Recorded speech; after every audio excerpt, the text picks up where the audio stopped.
Welcome back mga kababayan sa aking YouTube channel. At ngayon nga ay may mga kababayan tayong nag-aalala tungkol nga sa skill test na ginaganap ngayon At yung ibang mga kababayan nga natin parang parang pinanghihinaan sila ng loob kasi nga ang iniisip nila ay parang yung sa physical test, yung hand grip saka yung back strength. At yung iba nga dyan parang mababa yung nakuha nilang score kasi nga syempre hindi naman tayo pare-pareho ng lakas talaga. May taong malakas at meron taong talagang mahinang bumuhat. At pagdating sa bagay na yan yung ibang kababayan natin na mababa ang score na nakuha sa physical test na yan, physical examination, physical test, parang nag-aalangan sila na baka hindi agad sila maselect kasi nga ang iniisip nila, ang unang pipiliin ay syempre yung malalakas, parang ganun. Pero para sa akin wag nyo dapat alalahanin yung ganyan kasi may medical pa. Baba man ang score mo sa physical test na yan, wag kayong mag-alala dyan kasi hindi, uulitin ko na naman to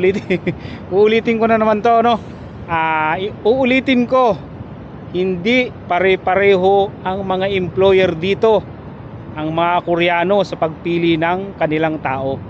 May mga Koreano na basta na lang pumipili at hindi na sila tumitingin kung anong meron ka, kung malakas ka, kung matangkad ka, kung payat ka, kung mataba ka, kung matalino ka o hindi. May mga Koreano na ganyan. Kaya wag kayong mag-alala yung mga mababa ang nakuha sa physical test. Wag kayong mag-alala tungkol dyan kasi inuulit ko, hindi pare-pareho ang mga Koreano sa pagpili. Hindi sila pare-pareho ng gusto. At doon naman sa mataas ang score na nakuha sa physical test na yan, sa hand grip na yan, saka sa back strength na yan, congratulations mga kabayan.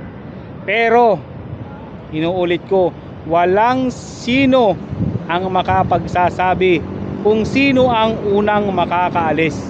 Kahit mataas pa ang score mo sa exam, kahit mataas pa ang score mo sa skill test, walang makapagsasabi kung malakas ka o mahina ka, pandak, payat, mataba, bobo, matalino. Walang makapagsasabi kung sino ang unang makakaalis.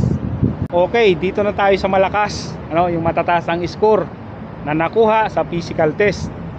Ito yan, kunya palagay na natin na may isang employer na pipili ng tao at ang gusto nga niya ay malakas. Kung sakali man na tumingin sila sa score sa physical test, malamang syempre ikaw na makuha, di ba? Kasi malakas ka Ngayon, syempre pag malakas ang kinuha ng employer, syempre parang ang lumalabas dyan kaya gusto niya ng malakas, baka ang trabaho sa company niya ay puro buhatan.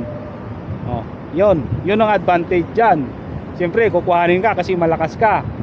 Yan, advantage din yan ng malakas. Advantage mo yan kasi kahit saan ka mapunta, sa magaan, sa mabigat, ay pwede ka.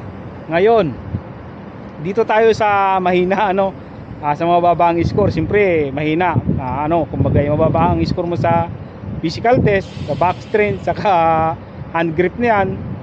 Siyempre yan ang disadvantage niyan. Kunyari ang Koreano ay hindi tumitingin kung malakas ka o hindi, yung pala yung company niya ay puro buhatan, doon ka mayayari kasi hindi ka sanay sa buhatan di ba? Kung ang company niya ay puro buhatan, malamang dyan na nangyayari yung mga kumbaga nagpaparelease kasi nga hindi kaya ang trabaho. Yun ang nangyayari. At dun sa sa mababa yung score na nakuha sa back strength saka hand grip na yan, huwag kayong mag-alala kasi pagdating kasi sa lalaki, halos lahat naman yan ay nakakaalis. At hindi nga lang natin alam kung kailan. Kahit yung malalakas, matatalino na yan, hindi natin alam kung sino sa inyo ang unang makakaalis. Halimbawa man na natapos na ang skill test at nakapag medical na kayo, pasado na kayo sa medical, Ito ang mangyayari niyan, meron diyang atat na, mayroong atat na gusto agad makaalis. Kung para sa akin kumbaga mag-relax muna kayo sa Pilipinas. Mag-relax muna kayo habang kasama nyo ang pamilya nyo. At mas maganda niyan, wag muna kayong mag-resign sa trabaho. Kasi pag nandito na kayo, ang isip nyo naman ay pauwi. Kaya hanggat maaari, hanggat nandiyan pa kayo sa Pilipinas, enjoy nyo muna nakasama nyo yung pamilya ninyo. Kasi mahirap na yung pag nandito na kayo. Yan na yung hindi mo maiiwasan na tatamaan ka ng homesick. Kaya hanggat may oras, hanggat hindi pa kayo nakakaalis, mag-enjoy muna kayo sa Pilipinas. Sa akin nun, mababa din yung nakuha ko sa sa physical test na yan, sa hand grip na yan, saka sa back strength na yan, mababa din yung nakuha kong score dyan. Siyempre, lalaki tayo, hindi naman tayo lalaki tayo, makakaalis talaga tayo. Basta ipasan nyo lang ang medical at makapasok kayo sa job seeker roster sa approval, may pag-asa na kayong makaalis. At habang hindi pa kayo nagkaka-employer, mag-enjoy muna kayo dyan sa Pilipinas. At saka lang kayo mag-resign, kumbaga kung kayo processing na ng visa, may CCBI na kayo.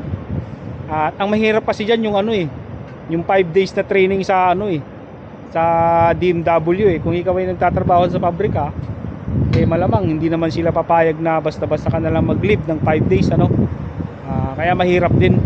Ang maganda niyan para sa akin pag ayaw talaga nilang ikaw ay mag-leave ng 5 days, mag-resign ka na lang, ganoon na lang.